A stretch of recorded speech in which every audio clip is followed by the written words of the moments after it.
This tree that you see behind me is just one of many in the Rosewood area that were torn down after the storm. And as you can see, the scale of this destruction is absolutely staggering. And this destruction is what's leaving a lot of Rosewood residents without any power. Making sure that crops like the ones that you see behind me and like this sweet basil I'm holding are safe for people to eat comes down to one thing, and that is diligent cleaning practices. Thanks, Spencer. One concern about the roast is student safety. I spoke with a school representative about how students can stay safe. I'm standing outside of Russell House right now on the east side of Green Street, where students are going to be coming in later for the roast of Kamala Harris. And as you can see, USC police is already anticipating a big turnout. I'm here at the South Carolina State Fair, where State Fair officials told me they had a fantastic year. Nancy Smith is the general manager of the fair, and she said they had a record turnout. Thanks, guys. Yeah, you're completely right. We've been seeing a beautiful day here today. The temperature is sitting at around 76 degrees, and earlier this morning it was so beautiful. It was sunny, not a cloud in sight. But as you said, those overcast skies have rolled in. If you can see it behind me, it's getting a little bit gray, and that's going to stay the same for tomorrow.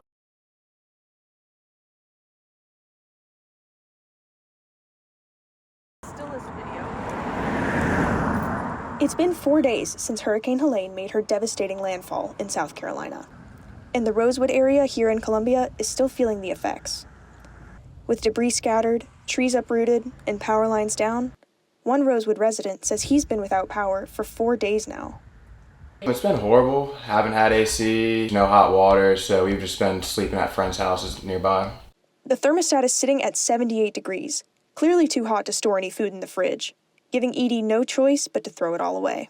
Just went grocery shopping Thursday and then woke up Friday and went away for the weekend, got back Sunday and just had to clear everything out, so a couple $100 wasted. This tree that you see behind me is just one of many in the Rosewood area that were torn down after the storm. And as you can see, the scale of this destruction is absolutely staggering. And this destruction is what's leaving a lot of Rosewood residents without any power. Dominion Energy is saying that Thursday is the earliest residents can get their power back. However, residents like Chip Monty are still feeling unsure about what's happening. There is no power. No power and no answers really as to when it's coming back on. Neighbors are trying to help each other out with resources while they wait for more information. We're kind of sharing gas tanks for, whether it be a chainsaw or a generator. We're all kind of running out and making runs on that. Whenever one person goes out, we just buy bulk for ice for the rest of the folk. But for now, nearly 800 people in the Rosewood area are still in the dark.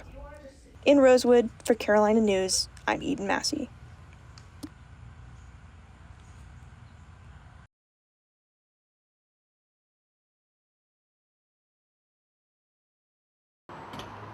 On Taylor Street, the Bible and barbecue have drawn a crowd to the Oliver Gospel Mission courtyard. Aside from food and faith, these men have something else in common: experience with homelessness and addiction. Living on the streets, it was horrible. This cookout is part of Oliver Gospel Mission's addiction recovery program. The men here graduated the program and now have steady work and housing. But others in Columbia haven't been so lucky. Homelessness in Columbia and across the Midlands has many faces, and the problem is just getting bigger. There is a noticeable increase from last year and the year before last. Kamisha Heppard is the City of Columbia's Director of Homelessness Services.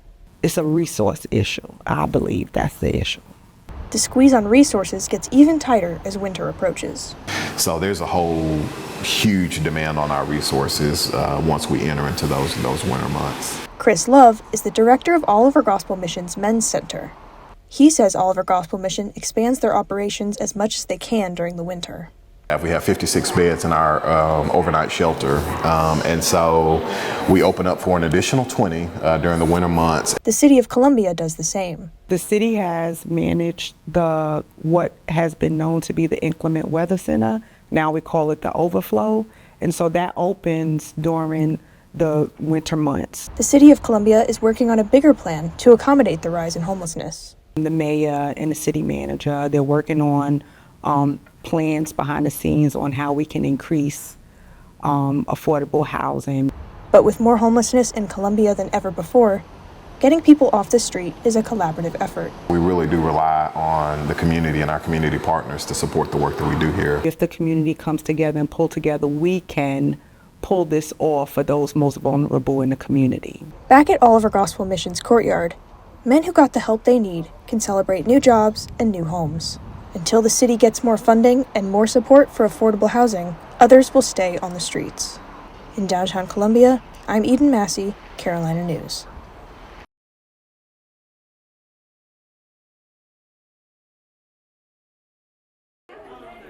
This holiday market looks like any other at first glance. The hallways are lined with stocking stuffers like jewelry, baked goods, and coffee. What's different about this market is the vendors. We do have sourdough bread, and we don't have any banana bread yet. Each of the 24 vendors is someone with a disability or a disability agency. One vendor is Lila, who runs the booth Limitless Lila with her mom. She sells baked goods, jewelry, and clothes at her table. Her favorite thing to sell? Chocolate brownies.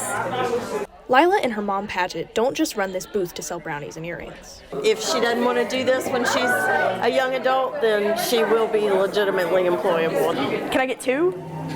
That's awesome. Thank you. Okay, I just bought 2 of Lila's double chocolate brownies. She says they're her favorite here at the holiday market at the South Carolina Department of Disabilities and Special Needs, where people with disabilities can sell things and learn job skills and social skills that will stick with them for a lifetime. Lila started her booth at the DDSN holiday market, and now she's learned enough skills to expand her operation. But we also do door deliveries and have regular customers that buy from us every week. Everyone at the market can get real-world work experience with the help of the DDSN.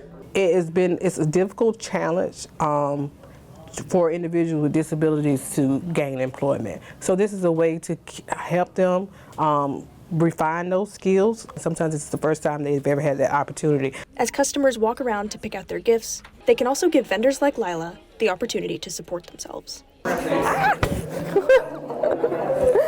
the DDSN Holiday Market, I'm Eden Massey, Carolina News.